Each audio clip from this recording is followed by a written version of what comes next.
ओम शांति। सभी प्यार से बोलेंगे ओम शांति। मुस्कुराकर बोलेंगे ओम शांति। तो ओम शांति अर्थात अहम आत्मा शांत स्वरूपम।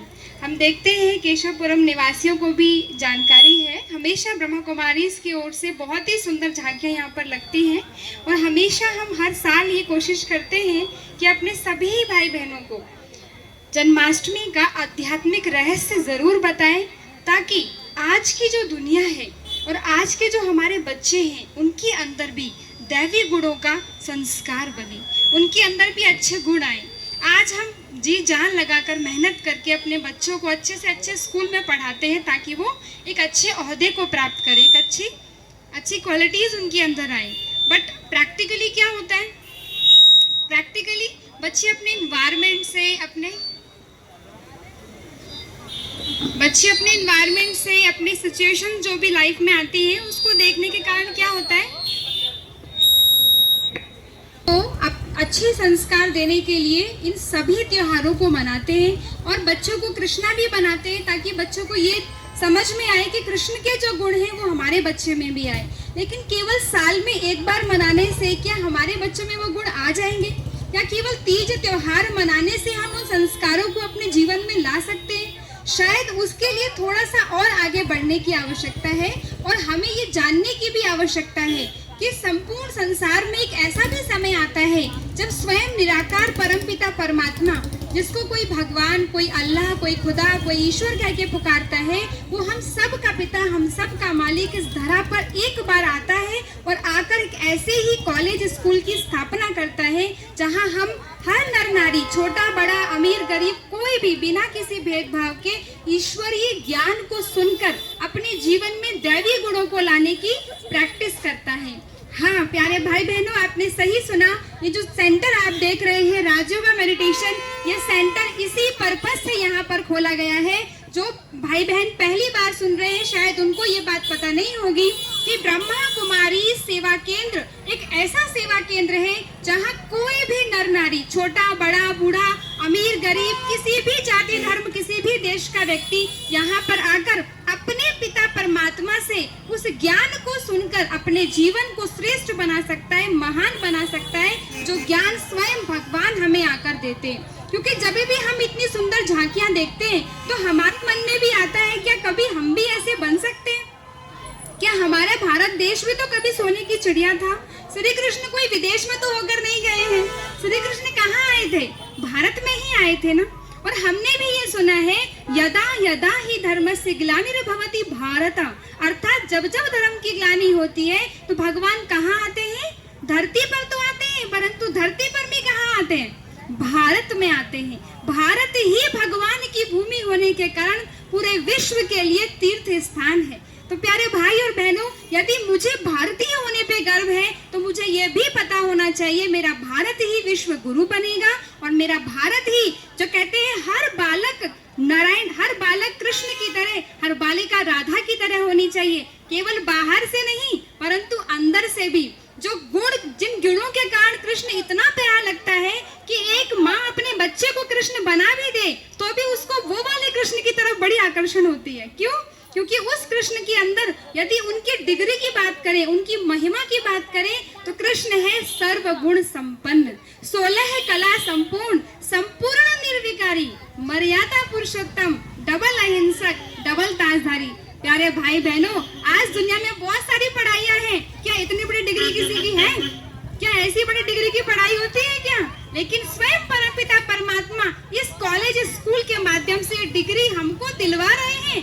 और वंडरफुल बात है, इस कॉलेज में एडमिशन बिल्कुल फ्री होती है, कोई फीस नहीं है। आप अपने दिल की सच्ची भावना से केवल 7 दिन 1 घंटा भी आएंगे तो जो पढ़ाई श्री कृष्ण की आत्मा ने सतयुग में जाने के लिए की, वो पढ़ाई हमें भी करने को मिलेगी। केवल इसी एक सुंदर संदेश को जन जन हर आत्मा तक पहुंचाने के लिए हम ये थोड़ा से एफर्ट्स करते हैं, हर साल थोड़ी मेहनत करते हैं, दूर दूर से लोग आते हैं ये बताने के लिए कि जो हमने जाना, जो हमने पाया, हमने परमात्मा का प्यार पाया, हमने भगवान को अपनी इन आंखों से देखा, हमने भगवान के ज्ञान को सुना। हम भी ये चाहते हैं जब भारत देश मेरा है, उस देश में रहने वाला हर एक भाई बहन मेरा भी क्या हुआ, भाई बहन हुआ ना, तो मैं अकेले ही सब कुछ पालूं या बांट के पाऊं? मैं चाहूंगी कि सबको मैं ये ज्ञान दूं, मैं चाहूंगी कि मैं सबको परमात्म प्यार की अनुभूति कराऊं। अरे यही तो मेरा भारत देश है, जहां जप तप तीर्थ यज्ञ हवन क्या नहीं करने को हम तैयार होते हैं कि किसी भी तरह भगवान मुझे मिल जाए, किसी भी तरह परमात्म प्राप्ति हो जाए। वो प्राप्ति आपको बहुत आसानी से हो सकती है। आपको प्रैक्टिकल करने में, प्रैक्टिकल जाने ही क्या है, यदि 1 घंटा मैंने ये चीज कर ली और 7 दिन में अनुभव नहीं हुआ तो आपने कोई फीस तो दी नहीं है, आप वापिस अपने घर जा सकते हैं, राइट? क्योंकि ये बाप का घर है, ये हमारे पिता का घर है, और पिता के घर से प्राप्तियां करने का अधिकार इस संसार की हर आत्मा को है। इसलिए मैं चाहूंगी कि हर आत्मा इसको प्राप्त करे, क्योंकि धन जन सब कुछ प्राप्त होगा, परमात्म प्यार नहीं मिला तो आत्मा खाली हाथ जाएगी। कहते खाली हाथ आए थे खाली हाथ जाएंगे, नहीं, आप भर के भी जा सकते हो, क्योंकि आत्मा अपने ही संस्कारों को अगले जन्म में कैरी करती है। आज अगर मेरे अच्छे संस्कार होंगे, अगले जन्म में मैं जहाँ भी जाऊंगी उन संस्कारों को लेकर जाऊंगी।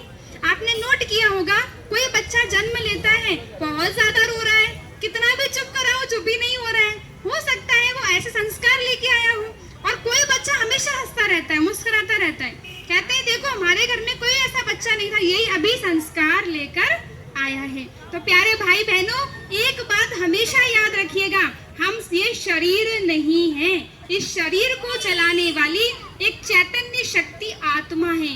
यही वो आत्मा है जो जन्म शरीर के माध्यम से लेती है। शरीर बूढ़ा होता है तो शरीर मरता है, परंतु आत्मा नहीं मरती, क्योंकि आपने ही सुना होगा गीता में लिखा है, क्या लिखा है?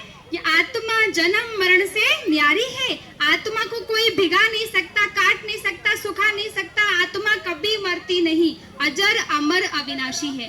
अजर माना जो कभी मरे, अजर माना जो कभी बीमार न पड़े, है ना? और अमर कभी मरे नहीं, अविनाशी सदा थी है और रहेगी। यदि मैं सदा थी हूँ और रहूंगी तो मेरा ये फर्ज बनता है कि मैं अपने संस्कारों को शुद्ध बनाऊं, पवित्र बनाऊं, श्रेष्ठ बनाऊं, ताकि मेरा भारत जो आज कलयुगी तमो प्रधान पतित भ्रष्टाचारी बन गया है, इसी भारत देश को मुझे सतयुगी सतो प्रधान पवित्र पावन बनाना है, श्रेष्ठाचारी बनाना है। ये हर भारतीय का फर्ज है। खाली झंडा ऊंचा करने से, भारत देश महान कहने से महान नहीं बन रहा है। आप प्रैक्टिकली देख रहे हैं, एक एक आत्मा स्वयं पर काम करेगी, स्वयं के संस्कारों को शुद्ध करने का प्रयास करेगी, स्वयं अपने जीवन में पवित्रता लाने का प्रयास करेगी, तो मेरा देश भारत महान अवश्य बनेगा। तो प्यारे भाइयों बहनों, भगवान हमें जगाने आए हैं। कौन सी वाली नींद से? सुबह शाम रात सोने वाली नींद से नहीं, अज्ञानता की नींद से। आपको याद होगा, हम भक्ति मार्ग में हम भक्ति जब करते हैं, भगवान क्या कहते हैं? हे प्रभु अज्ञानता की नींद से जगाओ, हे प्रभु नैनहीन को राह दिखाओ। कौन सा नैन मांगते हैं? क्या हमारे 2 आंख नहीं है? हम ज्ञान के नैन मांगते हैं। ज्ञान अंजन सतगुरु दिया। सतगुरु जो है क्या करने आया है? ज्ञान का काजल लगाने आया है। बस हमें थोड़ा समय दे करके परमात्मा, एक घड़ी आधी की पुण्य आदि, यदि मैंने थोड़ा भी समय भगवान को दिया तो मेरा तो हो जाएगा ना उद्धार।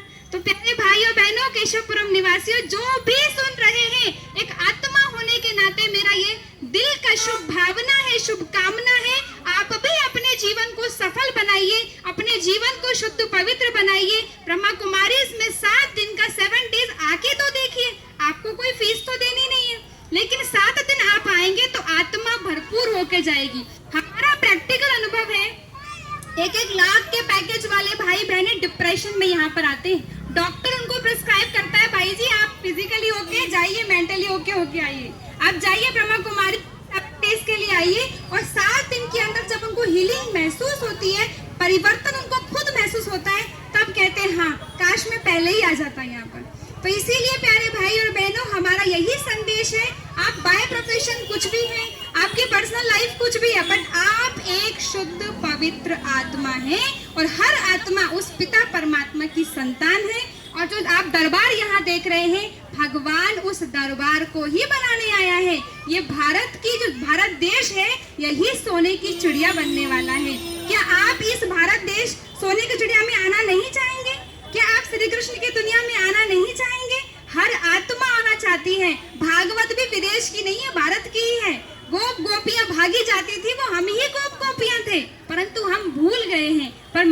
में जगाने, बताने, समझाने आया है, क्योंकि आपने सुना होगा, अभी नहीं तो कभी नहीं, अभी नहीं तो कभी नहीं। तो कहते ना, राम नाम के हीरे मोती मैं बिखराऊं गली गली, ले लो रे कोई राम का प्यारा गाता जाऊं। तो केशवपुरम की गली में भी हम गा ही रहे हैं, लेकिन जो आत्मा जागती ज्योत होगी, गुरु ग्रंथ साहिब में लिखा है, आत्मा तू अपना सत्य पहचान, तू एक ज्योत है, परंतु ज्योत नहीं समझती, हम खुद को इतना बड़ा शरीर समझते हैं, है ना। तो शरीर क्या है? शरीर रूपी गाड़ी है।